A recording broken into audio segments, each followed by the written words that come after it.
All right. Is my audio good now? I'm in a new space, so not sure if the everything is working. Oh, thank you, Dell. So yeah, been gone for a while. I don't know. It's been good in a way to be away from it all.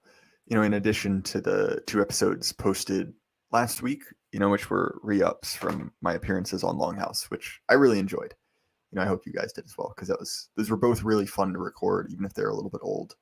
And so I hope that I got to show them to new eyes, at the very least. And then yeah, even before that, the last couple episodes were pre-recorded. So whereas you guys have maybe only noticed it for a little bit. Thank you, Cody. I appreciate that.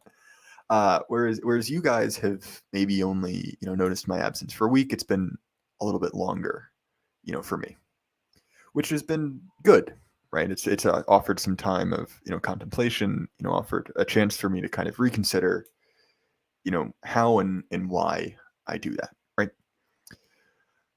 So several things.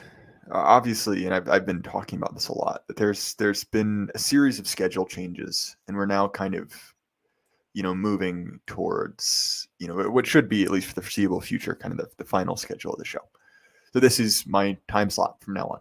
8 p.m. Eastern time on Mondays. Volpace, yes, thank you. I did.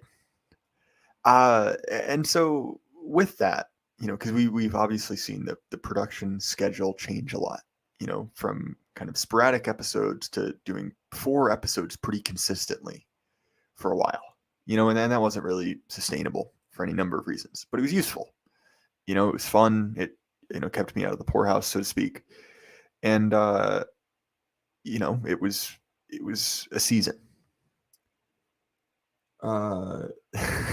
Sorry, you guys are distracting me. But with a changing schedule comes kind of changing opportunities. And so what I want to do is kind of refocus, how I go about this. And not to say that the old episodes weren't good. Obviously they were. But now with more time between episodes, I think I'm going to focus more on quality than quantity. Again, you guys have probably noticed, there were sometimes there were technical issues that made it into the final one. Sometimes, issues didn't get ironed out. I'm gonna have to turn off chat. You guys are impossible. But basically, it will afford an opportunity to focus more on quality for a variety of reasons. One, you guys should notice an increase in production value. I'll be able to spend more time, working on these episodes. And also, I will try and essentially get bigger guests. If I'm only going to do 4 a month, I'm going to make sure that those are 4, big guests. People that you have, that you would want to hear me talk to. And that doesn't mean like I've enjoyed talking to smaller, newer people. That's fun. There's a lot of people who made their first appearance on this show, and I don't know. There's something kind of special to that. But just by virtue of the changing circumstances, the format's going to change. And then also, Brando Johnson, thank you very much for $20. I'll read this before I go on. Congrats on the wedding. Watch out for your disc track, unless you want people to vote on the Twitter poll. Gio and Prude are already taken down. Was a good sport and played his on UO. Oh, this is Michael Pohl. Speaking of someone who made a premiere, or no, yes, he's from Giz's show, but he did kind of, I guess, his solo debut. But if there's an AI diss track of me, I guess I'm not surprised. I put enough of myself out there. I feel like I've given you guys the right to use my voice as a skin suit. I guess fair enough. Paul W. Hall, but minor technical issues are part of the Jay Burton experience. I believe that those are a square on the bingo card, in addition to spilling things and Furious agreeing. Anyway, so back to kind of what I was speaking about. It kind of, in a weird way, the time off gave me, some space to kind of think about why I do this, because it's fun and I enjoy it. It's my hobby.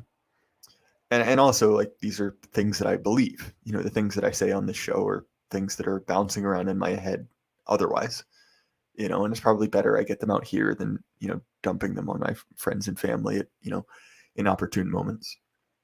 But, there's a question to be asked, like, well, why do you do it? And I think for me, it was also somewhat disquieting because I sort of realized, I kind of uncomfortably realized, I guess, how much I was kind of addicted to this whole thing. It's fun. It's really fun. It's probably too fun. And so I think that, stepping back and not leaving, of course, but is good for all of us. Because the ideas that we talk about, they're not internet ideas. They don't make sense in a digital space.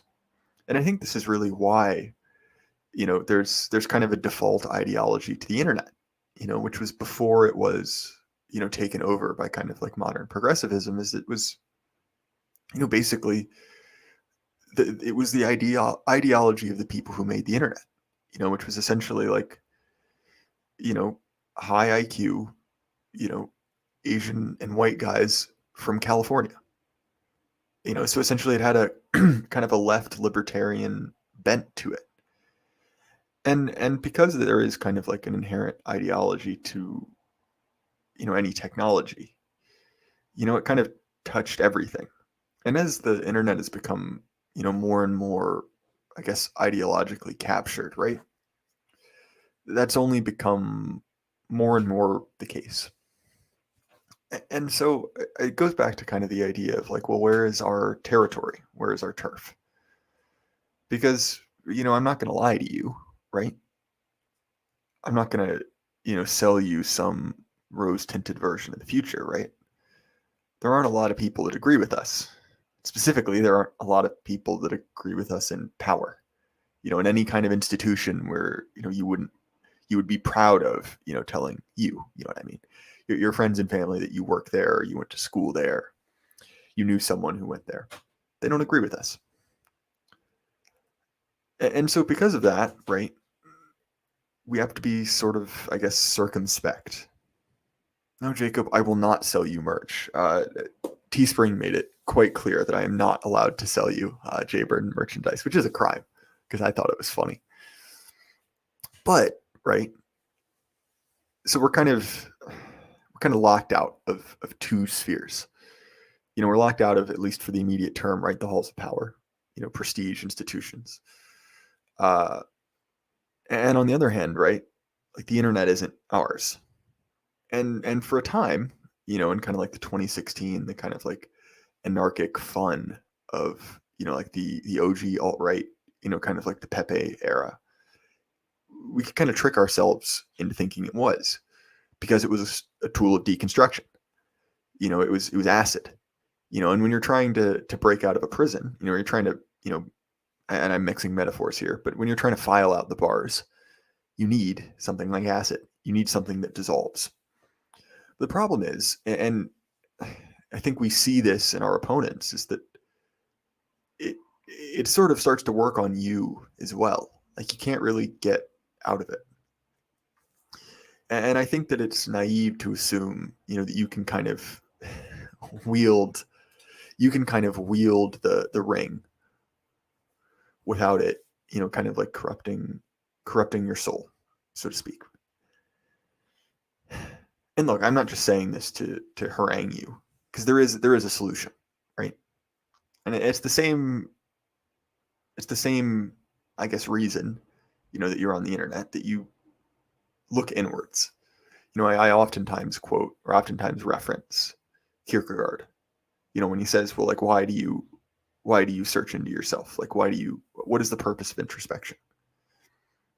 And it's not, nor is the internet as an end in of itself. The purpose of the internet is not to win the internet. It's not to, rack up the most Reddit karma. But it's kind of a staging ground, to be like, oh, I'm not crazy. Or to meet people who, maybe you don't agree with 100%, but are closer than not. to find things that you wouldn't find otherwise, like books or things that, are real and physical. And so I don't know. Maybe I'm rambling. I'm sort of out of practice. Either I guess talking to you guys or doing solo shows. But it did kind of bring that into relief that maybe I had kind of stared too long into the digital abyss. And so it's why I'm excited for things like Shieldings, right? The conference, where there is something to be said for the fact that like we're doing something real, we're doing something in real life. And I don't know, there's sort of a different set of problems, like reality kind of puts some, kind of has some constraints, right? Like it's kind of trite. I sound like a 2012 youth pastor saying it, but like you can't really get rid of people as conveniently on in real life as you can on the internet. You kind of have to just be around them, even if they're difficult or unpleasant. And that's probably good for you. I think it's all too easy and to kind of assume everyone else is the problem. But I don't know. So that's been kind of the motivating thoughts behind why I'm attempting to pull back. For all of those reasons, because it's better for me, it's better for you. And I think that you see people who are kind of and I'm nowhere near this level, that's not my point. But you do see people who are kind of victims of like the content grind. And it's not good. It's kind of immiserated. It's a little bit creepy. And it builds a contempt for their work that I never want to feel. And I realize that there is perhaps some irony in my version of pulling back is moving to what is most people's normal release schedule. And I own that, right? Like when I found something, fun and interesting, I kind of wanted to dive in with both feet, right? But you do see people, and I'm, a name, anyone can think of people like that who become kind of eaten by it. It's a thing that always has to be attended to, right? Like the algorithm is kind of a fickle beast, and if it's not placated, it goes away. It reminds me very much of in fantasy or fiction, the emblematic, right, like Deal with the Demon, where it's like, okay, you get power, you get Gertrude, you get your wildest dreams fulfilled, but you've got to, it comes back for you, you've got to feed it. And no, I was not at the last Nashville event. This would be my first time coming, and I'm excited. I think the speech I've written or started to write is quite good. It won't be a surprise to you guys if because there's only so many ideas someone can come up with. But I think it's not too bad. But there is something about the internet, right? That is that kind of like deconstructive Faustian nature. It is a deal, and there were certain parts of that deal that worked out for us, right? Like I think a lot of us wouldn't be here if it weren't for one, the internet, but two, that kind of like 2016 anarchic spirit. But and I think that it's apparent in kind of the ghosts of that era, right? Like it gets you, if you let it. And so that's, I guess, kind of one train of thought that has been kind of I've been considering. One other is that I don't know, and I won't get into details, but having kind of been across the country recently and seeing people who are, on one hand, quite similar to me. People whose parent or whose ancestors probably came over on early colonial ships, right? But have a completely different conception of what life ought to be. I don't know, to me at least, and I maybe in a contemplative mood. It's just like, well, on paper, right? Like probably the haplogroups in our DNA are almost identical. From the same like minute area in England. Like I've said before, like I know when my earliest ancestor came over and it was from some, some English prison, right, as a indentured servant. But just like the level of, I don't know, difference that builds up over, 700-800 miles, where it's just like, how do you square that? And I don't know how you make some kind of like cohesive political entity out of those, but actually I know you don't. And I think that we're feeling, I guess, the consequences of that. But there is also something to be said that like nothing's ever bad as you think it is, in real life, right? Like the internet is kind of a machine designed to feed you content to get a reaction, doom and gloom, rage, whatever kind of like tickles your your brainstem, right? Where I don't know, it's not real. It can lay over reality and it can kind of filter how you see, day-to-day events. But it's not a substitute for that. And I think that there's a virtue in interacting with people who are truly ideologically possessed. And I mean possessed in the sense that like it seems like there is a new animating spirit inside them. Brando Johnson for $5 again. Thank you. No, your folks came over on the Mayflower. Don't you remember? Well, I don't. I'm sorry. I'm not that notable at all. A small portion of my family's been here for a while, right? But not that long. Anyway, back to kind of the issue at hand. Where when you interact with someone who is kind of truly ideologically possessed, right? That they're kind of a marionette for someone else's ideas. It's a little bit disconcerting. And some of that's natural, right? Because you're seeing someone, and I think of like the cordyceps mushroom, this fungus that can kind of like drive around, an ant or something. But there is something, I guess, cautionary in that, because look, like we're, by virtue of being here, right? You're not a normal person. You don't have normal beliefs. But, nonetheless, there's a, much like, we talked about with the internet, that there's a danger in that. You become kind of unmoored from reality. These ideas, which are powerful and they're bigger than us, right? That we're kind of conduits for these great, I guess, like civilizational memes or legends, whatever you want to call them, that they can kind of burn you out.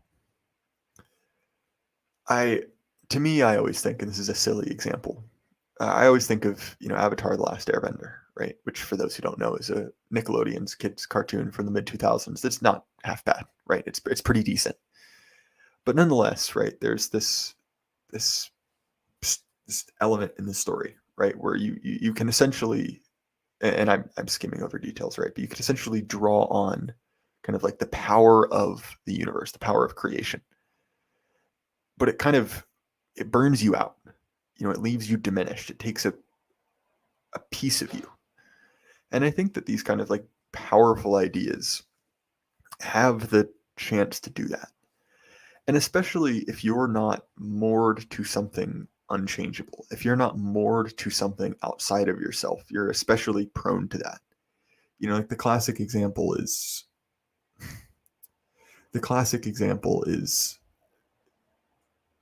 and I've lost my place. Well, darn it. That was on a tear there. And look, we lost it. Blood and Rain, thank you very much, man. Congratulations on your marriage. Hope to see you in Chicago sometime soon. Well, thank you very much, man. And I actually meant to repost the episode that Arthur and I did. It was quite good, but it was a little bit too difficult in the limited time and limited bandwidth I had to take an audio only show and convert it to something visually interesting. So I just didn't bother. Nonetheless, you should listen to it.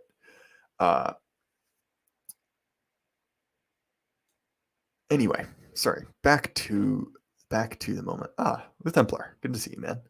We need to record an episode on your Unocracy piece because it was quite good, and I've read it, thought it was good, meant to have you on forgot about it, read it again, had the same thought. So I'll be in touch because you haven't been on in a while. Anyway, so that's kind of the thing that I've been thinking about, is that there's something to be said for, reflection on, well, one, why are you here? Two, have you become possessed, right? Are you no longer yourself because of these ideas? And then also, like, well, why do you have them?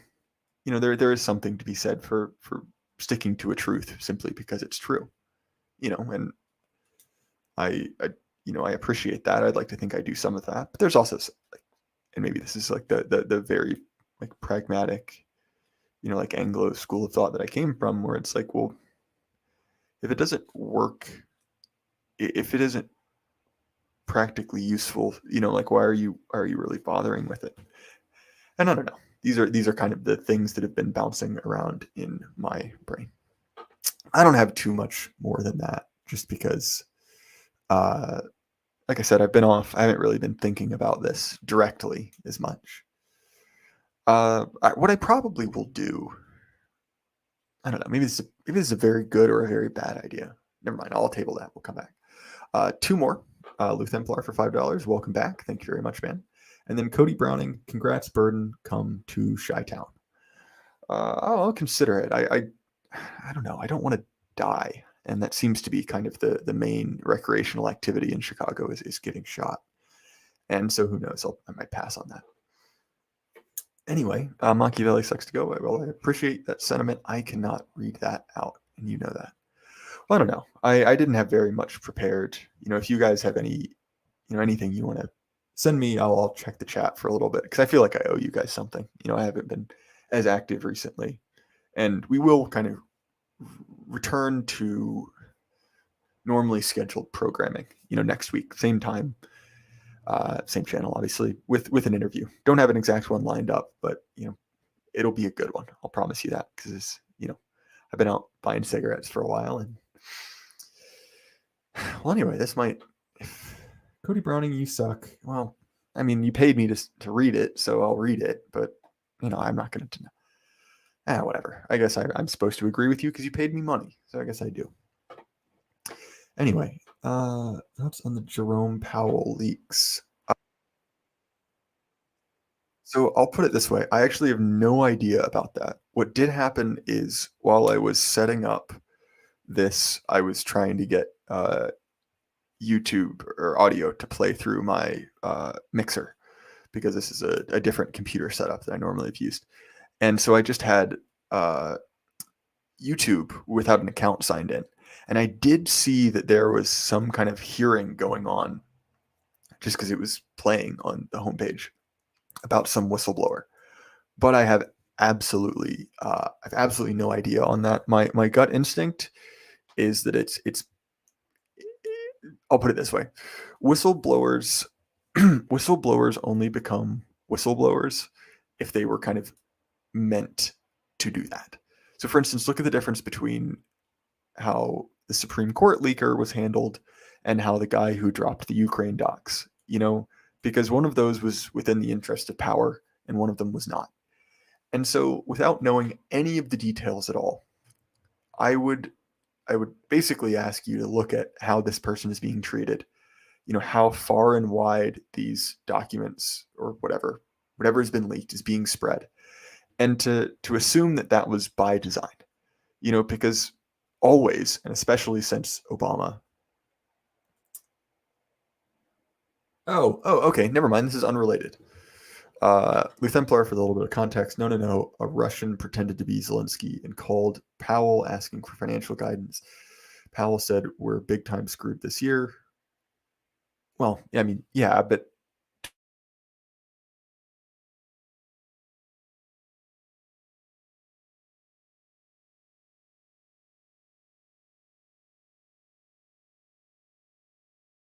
everybody kind of felt that, recession, right? Which obviously doesn't really matter that much what a recession technically is, but like, okay, come on, we know the common parlance.